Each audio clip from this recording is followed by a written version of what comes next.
Welcome back to part 2 of our live training session here with our K20 Supercharged NSX. In our last tutorial, we looked at creating the base session file. This tutorial, we're going to learn how to get the engine to fire up and run, taking a look at the idle control, fuel spark, as well as setting our timing with a timing light. We have a lot to cover. Let's jump in so we can check all this out. Welcome back to our live training session here with our Supercharged K20 NSX. Now in the last tutorial, we learned how to build our base session file. This tutorial, we're going to focus on getting our engine to fire off and run and verifying all of the inputs and outputs that we've configured and set up on our vehicle are going to be correct. They're calibrated correct and they're wired correctly.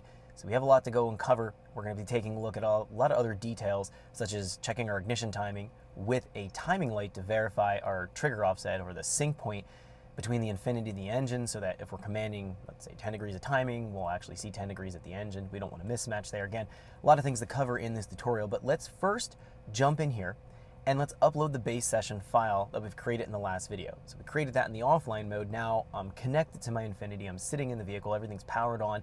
I'm ready to import or bring that calibration file we've created into the Infinity. Now, as I sit in the car right now, I have a base file that I did build just to verify everything was working before I started to film, just so we didn't run into any miscellaneous problems and we can actually go through the process here from start to finish relatively fluidly. I didn't want to have to go and deal with nagging problems that were going to be something I couldn't proof before ahead of time. So I know everything is working right because, again, I did have the engine up and running probably a couple days ago before I started to film, but I want to go and actually import the session file that we've created, not work with what's existing in here. So in order to do that, we're going to go in here to go to File and go to Import Calibration Data. This is going to be importing that session file that we've created. So go here, and we find here we've saved our file under the folder here, EPA Supercharged NSX, and I've just called that base file. That's what I want to go in and actually import. So I'm going to click on this and do Open, and now it's going to import the calibration data. Now this is going to take 20-30 seconds for bring all that data in here. We can see it's still showing it's an importing state. We'll just be patient until it completes that process. Looks like it's almost done right now.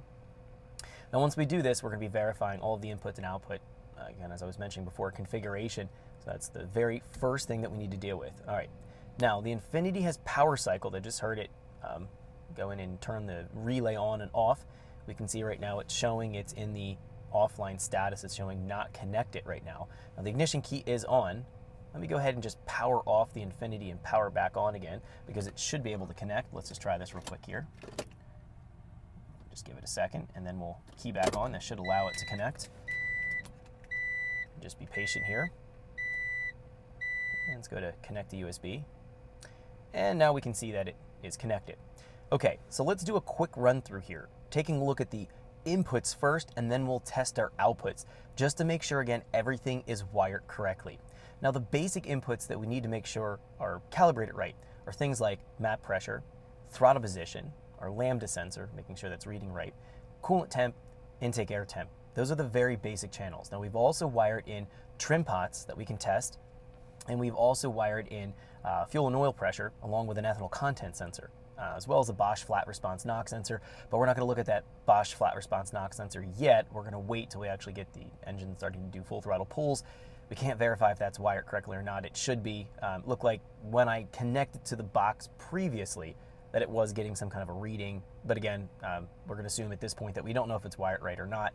Let's just focus on these core channels that we need to deal with. These are the basics that we need to make sure are calibrated right, or the engine won't run correctly with the Infinity because it's relying on all of these basic channel inputs in order to actually do its job, to be able to calculate fuel and spark properly.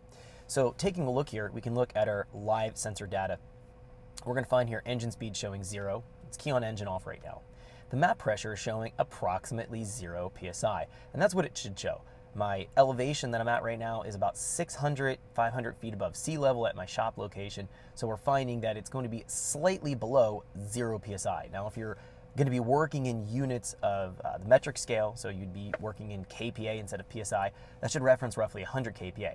If you're at elevation, 5,000 feet, 10,000 feet of elevation, it'll actually read lower based on your elevation reference. So if you're at 5,000 feet, for example, this may read -2, -1.5 psi. If you're in terms of kPa, that might be something like 90, 92 kPa. So it depends on where you're at in terms of your elevation reference to what your map sensor is going to be. If you're close to sea level, it should be approximately 0 psi or 100 kPa, which we are, and this is calibrated right. This is one of the very basic functions that we need to check, but it's extremely important because many times people have the incorrect calibration scale for the map sensor, or the map sensor is bad, or there's a wiring problem. And if the map sensor isn't right, and we're tuning in this speed density volumetric efficiency mode where the fuel and spark calculations are referencing the map pressure, well, then everything's going to be off. It'll never run right. So that's going to be the first thing I'd like to check. Now, the throttle position here should read 0 when I'm off the throttle. Right now, it's showing 1%.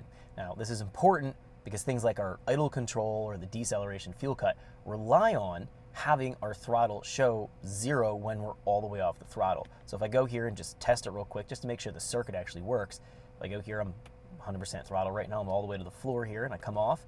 It's going back here at about 0.8. So we need to do a calibration real quick. Well, if we go into wizards and we go into our setup wizard, and we go to our set throttle range, we go to our TPS min volt, and we can see here there's a set TPS closed volts. That's going to be setting the closed voltage for minimum throttle. I'm going to click this right now, and that's going to tell the Infinity. Thanks for checking out our teaser clip. If you want to see the rest of this video and more than 500 hours of current EFI training we have to offer, make sure you click right here. If you want to go and check out more teaser clips from this training course, click here, and you don't want to miss any of the videos we're going to be releasing on this channel, so make sure you subscribe and click here. Thanks for watching, and I'll see you guys later.